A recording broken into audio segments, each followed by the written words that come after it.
A very warm welcome to Anushka's Pathshala. So, in this video, we are going to talk about positivism and non-positivism. So, let's get started.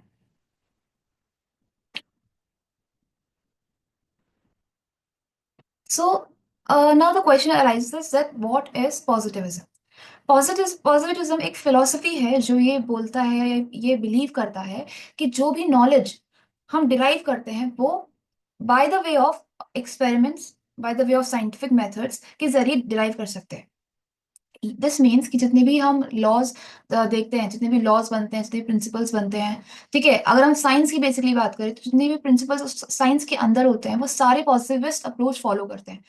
Law of Newton, law of inertia, law of motion, ये सब क्या है? ये सब जितने भी हैं ये एक्सपेरिमेंट्स कर करके ही हमने हमें पता लगा है कि ये भी कोई लॉ हो सकता है जो यूनिवर्सली ट्रू है। Law of gravity.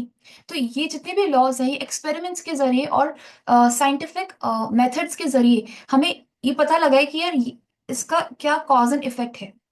ठीक है, तो इसका जो मेन फोकस होता है वो किस पे होता है? साइंटिफिक मेथड्स के ऊपर होता है, एक्सपेरिमेंट्स के ऊपर होता है, एविडेंसेस के ऊपर होता है कि अगर हम कोई लॉ को बना रहे हैं या अगर हम कोई कंक्लूजन निकाल रहे हैं तो उस कंक्लूजन के पीछे कई सारे एक्सपेरिमेंट्स करे होते हैं या साइंटिफिक मेथड्स हम यूज करते हैं, उसके जरिए हम लोग एक कंक्लूजन पर पहुंचते हैं।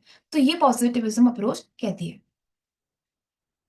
Now positivism and non positivism में थोड़ा डिफरेंस है जो मैंने इस टेबल के जरिए आपको समझाने की कोशिश करी है।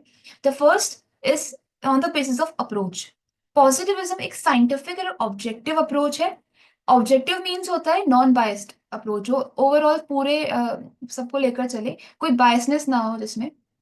और नॉन पॉजिटिविज्म जो होती है वो ह्यूमनिस्टिक होती है, सब्जेक्टिव होती है। सब्जेक्टिव मतलब ये है कि हम उसमें एक पर्टिकुलर चीज को लेकर या पर्टिकुलर बायसनेस ले आते हैं, या वो रिलीजन, रेस, कास्ट, किसी भी चीज को लेके हो सकता है। उसमें सब्जेक्टिविटी मतलब हम किसी एक पर्टिकुलर सब्जेक्ट पे बोल रहे हैं, एक पर्टिकुलर चीज को, मतलब उसमें बायसनेस क्रिएट कर रहे हैं हम लोग। तो अगर ऐसा होता है तो वो रिसर्च क्या हो जाती है? सब्जेक्टिव हो जाती है। Now the second difference is on the basis of data type.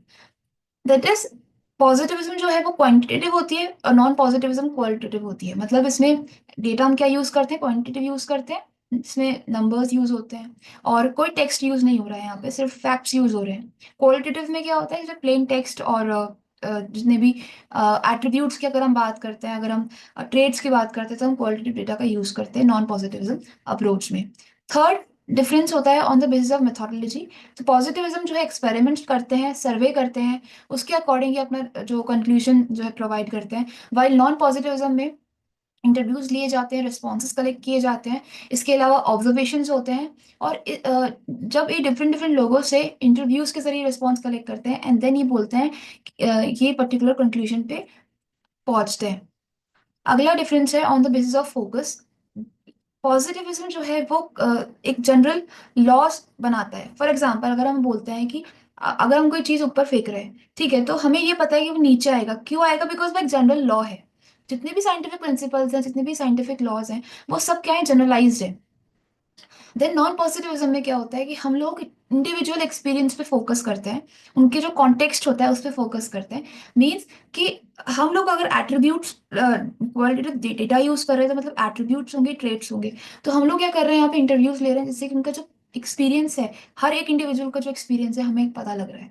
That's how ये दोनों डिफर करते हैं। थर्ड, जो लास्ट हमारा डिफरेंस आता है वो आता है नेचर ऑफ रियलिटी।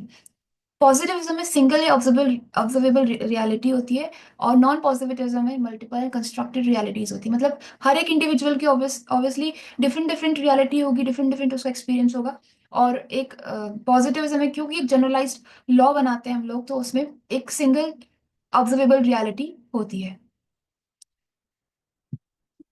एग्जाम्पल जो इसका दे रखा है, न्यूटन लॉ ऑफ मोशन। जैसा कि मैंने बोला कि जितने भी साइंटिफिक प्रिंसिपल्स होते हैं साइंस के, बेसिकली वो सब पॉजिटिविज्म अप्रोच फॉलो करते हैं। Newton formulated his laws based on empirical observations and experiments. These laws describe the relationship between a body and the forces acting upon it, and its motion in response to these forces. ये जितने भी laws होते हैं उन्हें हम बिना किसी biasness के बनाते हैं। दूसरा, क्वांटिफाइबल होते हैं, रेप्लिकेबल होते हैं, and fitting the positivist approach. Right, क्योंकि मेजरेबल होता है, हम लोग इसे कह सकते हैं कि पॉजिटिविज्म अप्रोच ही फॉलो कर रहे हैं. The second example that I have mentioned, it is a clinical trials. Clinical trials for new drugs follow a positivist methodology. Researchers formulate hypotheses about a drug's effectiveness, conduct experiments, randomized controlled trials, collect quantitative data, patient's outcome, and analyze the result to draw conclusions. And because it is a positivist approach, they are collecting a quantitative data, which is patient's outcomes. जितने भी हम बोल सकते हैं, like blood pressure readings हो गई, जितने भी हम टेस्ट करवाते हैं, तो उसमें जो रीडिंग्स आती हैं वो सब नंबर्स में होती है. एंड क्योंकि वो नंबर्स में होती हैं, तो ये जो एक्सपेरिमेंट्स हम करते हैं, तो उसमें भी हम क्वांटिटेटिव डेटा का यूज करते हैं. This process ensures objectivity and replicability. Now comes your post-positivism. So let's see what's this.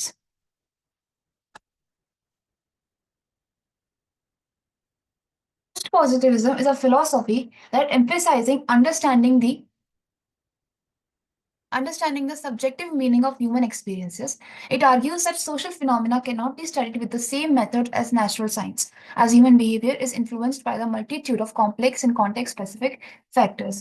So post-positivism ये कहता है कि जो ह्यूमन बिहेवियर है, जो उनके एट्रीब्यूट्स है, उनके फीचर्स हैं, उनको हम साइंटिफिक मेथड्स के जरिए नहीं उससे नॉलेज डिराइव कर सकते, या फिर या उनसे हम कंक्लूजन ड्रॉ नहीं कर सकते, एक्सपेरिमेंट्स के थ्रू हम कंक्लूजन ड्रॉ नहीं कर सकते, या हर एक चीज एक्सपेरिमेंट्स से साइंटिफिक मेथड्स के थ्रू कंक्लूजन हम ड्रॉ नहीं कर सकते हैं. कुछ ऐसी चीजें होती हैं just just like human behaviour है, वो उनके जो एट्रीब्यूट्स होते हैं, उनके जो ट्रेट्स होते हैं, क्योंकि उनका बैकग्राउंड अलग है, उनका कल्चर अलग होता है, कल्चर अलग होता है, उनका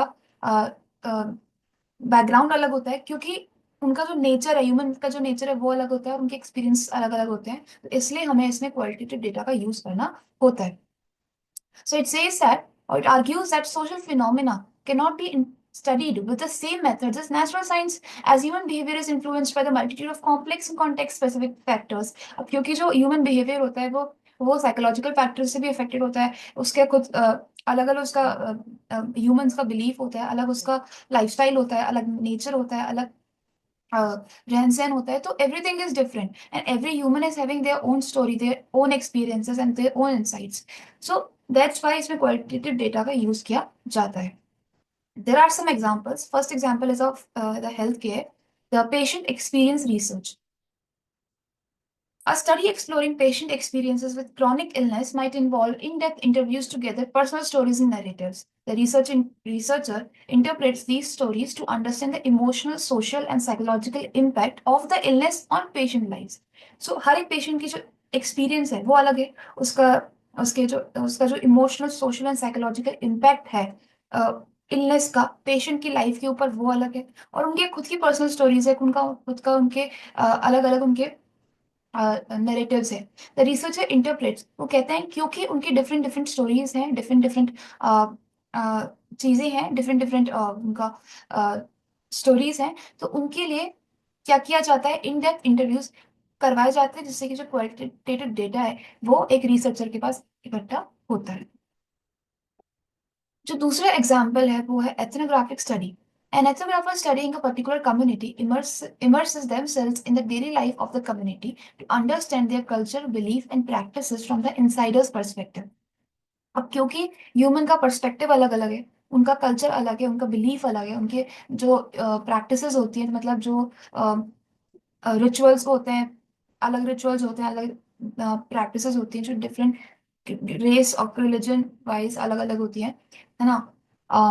this involves participant observation interviews and collecting detail field notes, उनके जो है ट्रेट्स के, उनके एट्रीब्यूट्स के, और उनकी जो स्टोरीज हैं, उनकी नैरेटिव्स हैं, उनके एक नोट्स बनाए जाते हैं, और फिर एक क्वालिटेटिव डेटा जो है वो इकट्ठा करते हैं, और फिर उसे उससे जो है कंक्लूजन ड्रॉ करते हैं. नेक्स्ट आता है classroom interaction analysis. So a researcher examining classroom interactions might use, वो वीडियो रिकॉर्डिंग यूज कर सकता है to analyse how teachers and students communicate.